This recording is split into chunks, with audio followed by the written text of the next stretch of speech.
Hello dear friends, this is a follow-up video to the previous reading from the chart of Arul. Many thanks to Arul for providing his birth details for my practice.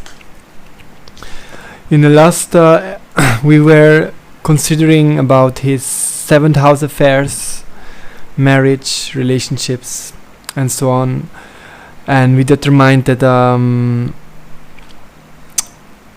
that due to this Parivartana Yoga in the Navamsa, which brings obstacles to the marriage, to the 9th house of the Navamsa from this 6th house, obstacles from there, marriage will not happen unless mother will agree, unless study will allow, unless also his ancestral considerations will allow. So the request was there by our dear friend Arul to have a reading regarding his finances and luck. So there we not consider the 7th house, we will consider the 2nd and also the 4th.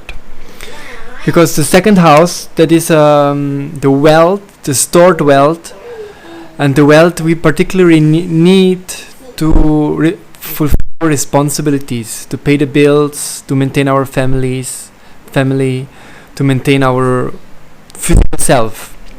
Whereas the 4th house is more like luxuries, accessory wealth, like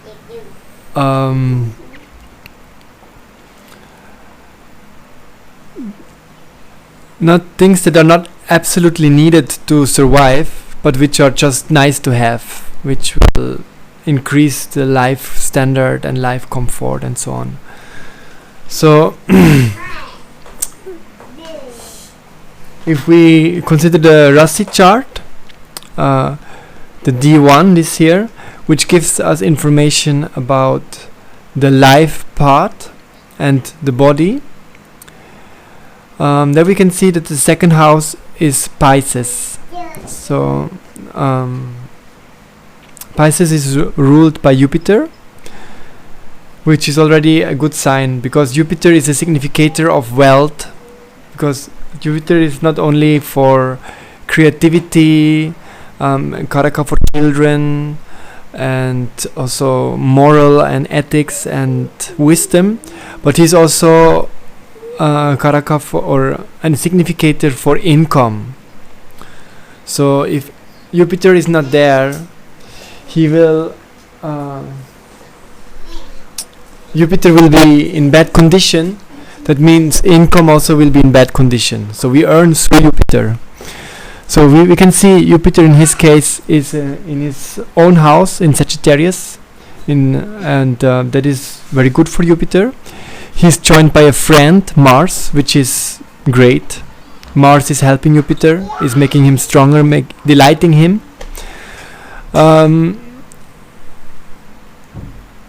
Venus is there with Jupiter, which is not too great, because Jupiter considers Venus as an enemy. So Jupiter is a very sattvic planet that is more concerned with the heavenly order of things, whereas Venus is a Rajasic planet that is concerned with worldly enjoyment and happiness in the worldly realm. So therefore Jupiter doesn't like Venus, it doesn't harmonize together. That means that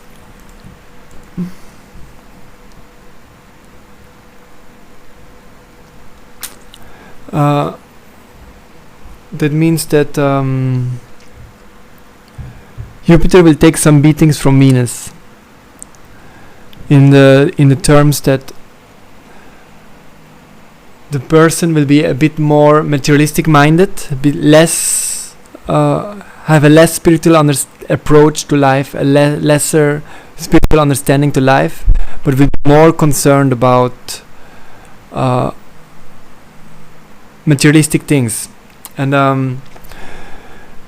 So since we are talking in terms of money, I would suggest that maybe his desire, Venus, for excessive luxuries might at times a bit reduce his monetary condition. He might have a bit an excess spending on cars, may have an excess spending on gadgets, and that will reduce the bank balance. And maybe at times it might happen that due to the excess spending of actually unnecessary luxury goods, there will be a shortage of money at times to pay the bills, but not so much short that it will not be able to pay the bill, but some kind of resentment will be there. Oh, if I would not have bought this, or the wife will say, hey, you spend too much for this stuff, now we don't have money to make this very important purchase. So this might at times happen, but it will not completely destroy the second house and the bank balance, so it's not a big deal. All right. Then Jupiter-Mars conjunction is a big significator of wealth. That is some kind of yoga, Guru Mangala yoga. I have not yet studied that too much extensively, so I can just say that much about this. We can look at the influences to the second house.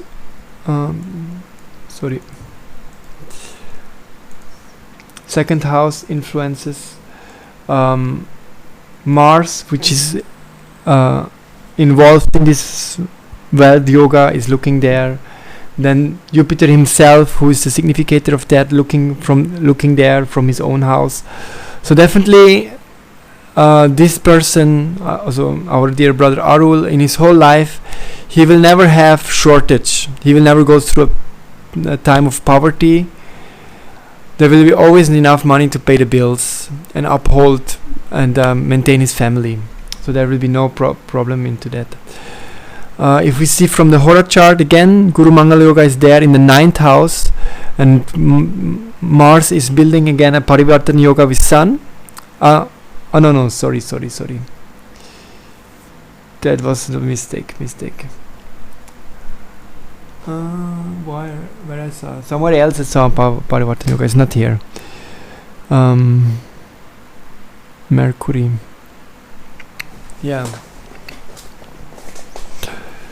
No. So, but at least Jupiter and Mars. Again, this wealth yoga is well situated in the Hora chart, in a good dignity, in the sun, in a friend's sign, and so it will show that this second house signification of having enough money to maintain life is definitely upheld throughout life. We can see Saturn is here in the second house, in his own house, in good dignity, which is very good, and it might just show that there might be a bit delay in the wealth, so he might rather after his 30s enjoy these good monetary positions, and also, but once he has it, it is also quite staying. It is not fluctuating much, so he will have a steady, slow growth of his wealth, and there will be not no sudden disasters, financial disaster, or financial shortcomings will be there. It will be slowly growing. It will be also in the same way be steady and staying. So let's have a look at the 4th house. So now we know that Arul will have no difficulties in maintaining himself, in maintaining his family, always will have enough money. So how about the luxuries, the cars, the bigger apartments, the excess holidays, let's say, and like the luxury, the things we really can enjoy, the wealth beside just the wealth we need to make ends meet. So there we can see in the fourth house, and again fourth house here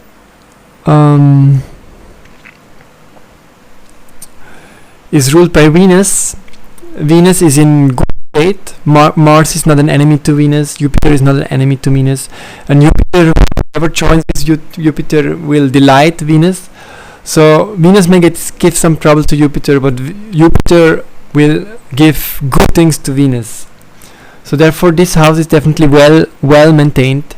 Plus moon is there, who is full moon. So it's still Shukla Paksha, it's growing, it's on its peak. So there will be abundance. Abundance will be there, and also pleasure will be there, and also it is an exaltation, the moon, so can really expect good results from but if we look deeper into fourth house matters, we have to look at the D4 chart. So in D4 chart we can see very significant is the fourth house of the D4, and there we can already see some things are not perfect anymore, because the sun is coming here, and the sun is in the enemy's house, in Venus, in not good, in a bad dignity. Sun is considering Venus as an enemy, though it's a temporary relationship of friendship, because Venus is in the second house from the sun, so it is neutral. So it might look a bit scary, but it is not harming the sun there. The sun is also not harming Venus there. So it is a neutral dignity. But nevertheless, if it's going to regarding excess wealth,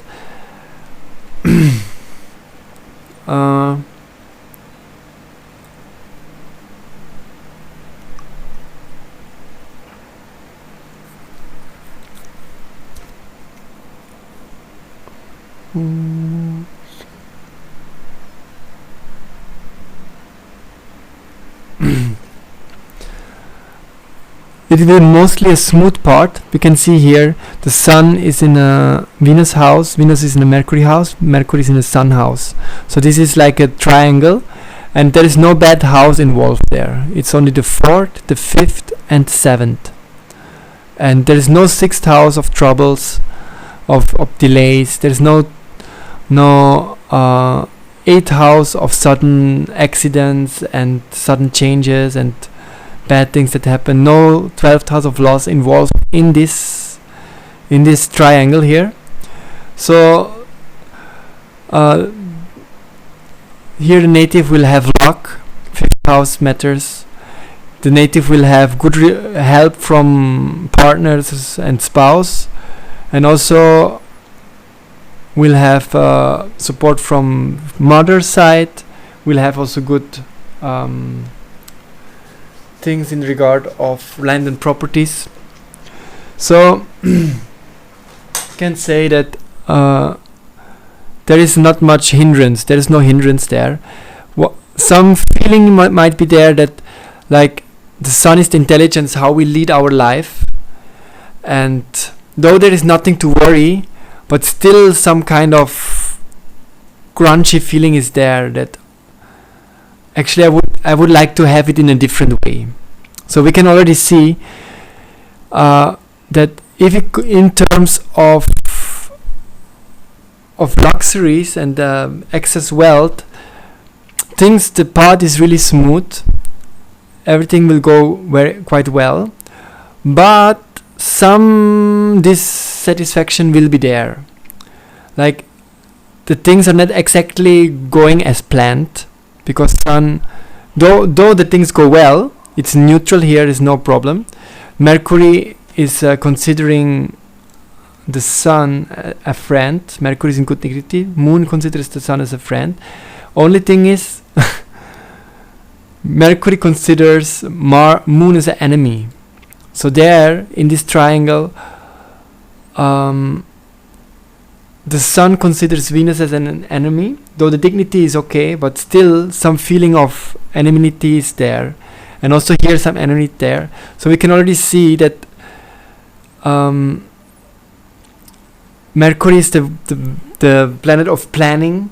Moon is the planet of emotions. So emotionally, the way he's feeling about his wealth and everything is all right, and also the satisfaction he's getting is good.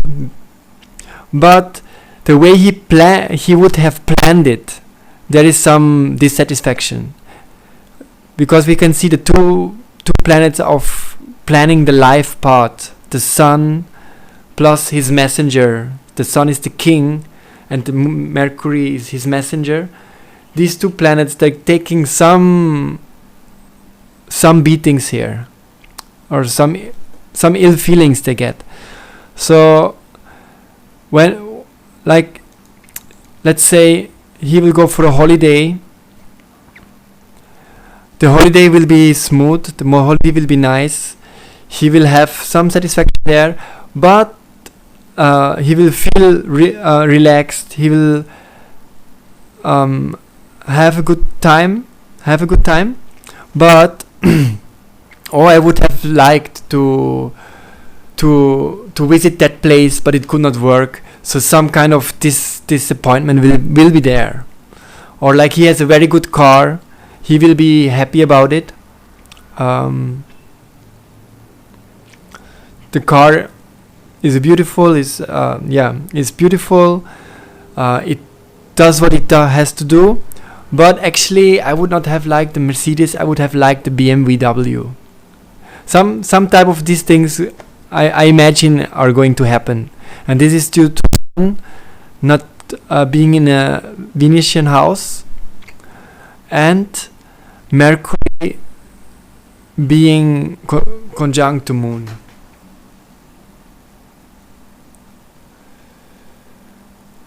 All right, so we can go even one step deeper.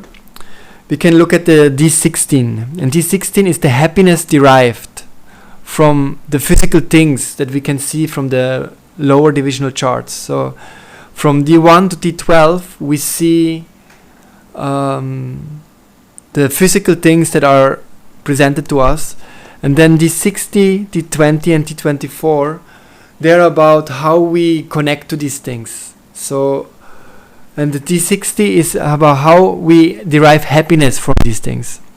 So now we can already start to see that physically speaking, he will have no shortcomings in second house wealth, in fourth house wealth. But already we can see here that some kind of disappointment feeling will be there at times, due to I would have imagined it different way. I would have liked it to happen in a different way. But anyway, things are okay. So let's see here what's going to happen here. So in D16, we have to give special care to, or we have to look at especially the Venus. What is Venus doing? We have to see the first, the fourth and the seventh. These are the main points of study in the D16. So we can already see Venus is in debilitation and joined with Saturn. Saturn, any planet joined with Saturn will feel starvation from Saturn. Means Venus is about how we can be satisfied with things. Also, like Venus, for instance, is also about how we can absorb nutritions, means how we can absorb happiness from this world, so to say. And Venus being in debilitation already sees that Venus is weak. And then again join with Saturn, which is a very harsh planet, that is about limitations, that is about lack of things. Will feel that though the person has everything works out smoothly, but a feeling of lack will be there. It is helped by Mercury, because Venus with Mercury is for creating a Parivartan Yoga. Mercury is in Venus house, Mercury is in Venus house, Venus is in Mercury house, but it's in the 12th house. Mercury is in the 12th house, so it is actually a dainya, a misery parivartan yoga from the 11th to the 12th, and that means that again some kind of loss, feeling of lacking is there. So we can see the person has everything. On the physical level, everything is there. If you see the D1, everything is fine. D4, everything is fine, just he will have some thing he would have liked it others. And if you go deeper, we can see dissatisfaction is there. This dissatisfaction, though, will not yield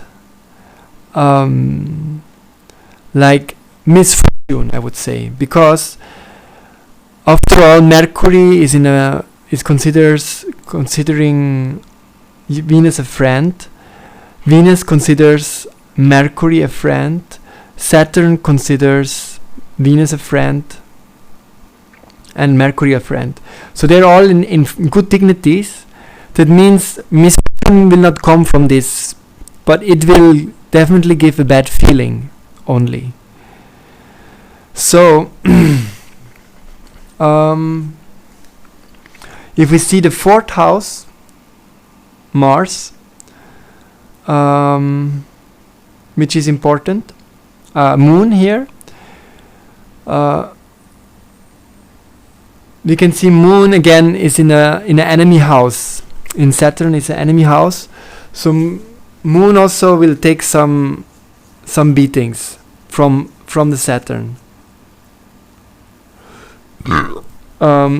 Let's say it will not yield bad results because Moon is a temporary friend of Saturn, so it is a neutral, so it will not yield bad results, but a feeling of lack is there.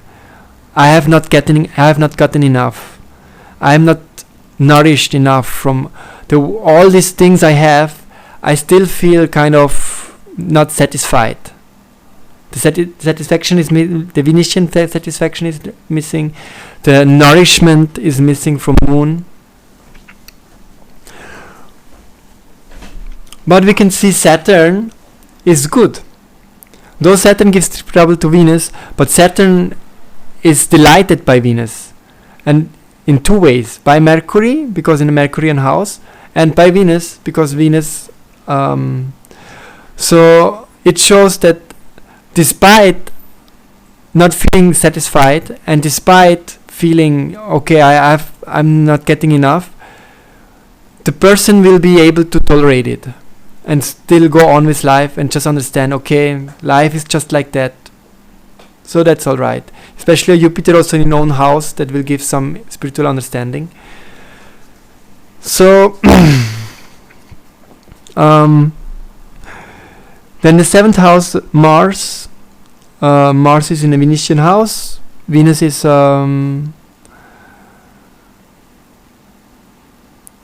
actually neutral, but because it's joined in the same house, it becomes a temporary enemy.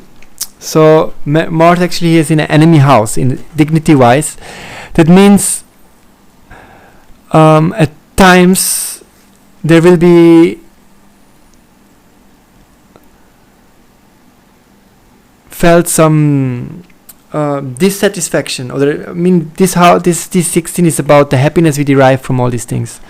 So since Mars is in a bad dignity, at times there might be bad health or like accidents. Some accidents will derive, and from that you will get some bad feelings. So at times the accidents might be there, and that will reduce your happiness from enjoying all these things. But however, I cannot at the moment. It's not speaking so much to me. What is this? So let's keep it with these things here.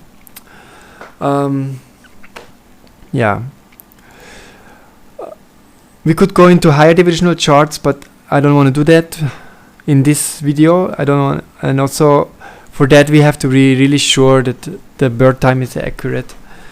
But generally, as a conclusion, I can say, so this person will have a lot of wealth, will have luxuries, but in the end will not feel happy with it, will not get happiness from it. So that actually is lucky, because if we are getting it and we are getting so much engrossed into it, that we will be much more in the illusion, we'll be much more in this illusion of this material world, that this world is a place of happiness. But like getting all the things that we desire, but we're getting them in the things that we will not the way we would have planned it, then some dissatisfaction is there. And then having all these things and not actually deriving satisfaction from it, and not actually feeling nourished from it, and also having to face some problems despite all this good karma we have, that will spark, that will make the person thoughtful and think, hey, what is this actually about? And since Jupiter is in good shape in many ways, in many cases, here, there, the person will be, I believe, intelligent enough to understand the higher sense of life. So I would like to conclude this with this, that the person is lucky in two ways. That he will get material prosperity, and in the second time he will be lucky that he will not be satisfied with the material's prosperity, and that will spark the real wealth, the spiritual wealth, a spiritual understanding, hopefully. So I would like to conclude with one shloka from the Bhagavad Gita, and that is saying, this is 7:14, and it's saying, Devi hi esha gunamai mama maya durataya. So that is saying that this Krishna is speaking this. So Krishna is the Supreme Lord. He is the reservoir of all the material manifestation, the fountainhead of all material manifestation. He is like the source, the cause of all causes of the material manifestation. And this material world is just a manifestation of his material energy. So therefore he's saying, Mama Maya, it is my Maya. This is my energy here. And Maya here is translated as energy. And how it's divine. So it is transcendental. So this material world, his origin is the transcendental Lord, so this makes the material world also transcendental. It makes it mundane because we don't have spiritual vision, but in the spiritual vision, everything is spiritual. Because everything connects to the spiritual source, which is the God, which is Krishna. So Devi Hieja Gunamai. So this is my energy, this Mama Maya. She's Devi, she's Daivi, she's spiritual, and she's Gunamai, full of different types of qualities, consisting of the three modes of material nature, it's said here. So this is the Rajas, Tamas and Sattvas. But the permutation of these three energies gives these many different types of qualities. We have Jupiterian qualities, Venusian qualities, Mars qualities, and then the Venusian qualities, they get altered according to the sign they're in, to the degree they're in, according to how they are mixing with the other grahas and Jupiters. So we have this Gunamai, Maya. So this is the material energy. What we see here, this chart, this is the influence. This is this Devi Eja Gunamai Mama Maya Durataya. And what is this? What is this whole construct, this divine energy that is full of different types of qualities? It is Durataya. It is very, very difficult to Durataya. It is very difficult to overcome. And who overcomes it? Mameva ye prapadyante mayam evam tarantite. So who only prapadyante to me, mam eva, who surrenders prapadyante to me, to Krishna speaking, he only will be able to tarantite mama maya, this illusory energy, he will be able to overcome. So why I'm quoting this shloka in this scenario is because this person will get all many pleasure, desirable things of this gunamayi maya, but he will not feel satisfied with it. So that will give him opportunity to actually think twice that what we are doing here, why we are entangled in this maya, in this illusory world, and running after this different types of gunas, and that will can spark with him the desire that I should go deeper, and when he goes deeper, he will meet Krishna, and he will be able to surrender and overcome this maya, and that will be his real luck, and that will be his real wealth. Alright, thank you very much for listening, very much appreciated. If you have any question, leave it in the comments, please. I will be glad to answer them, and yeah, see you in the next video. If you like the video and comment and share and type like this always helps the YouTube algorithm to grow my channel, which will be desirable, I believe so. Thank you very much.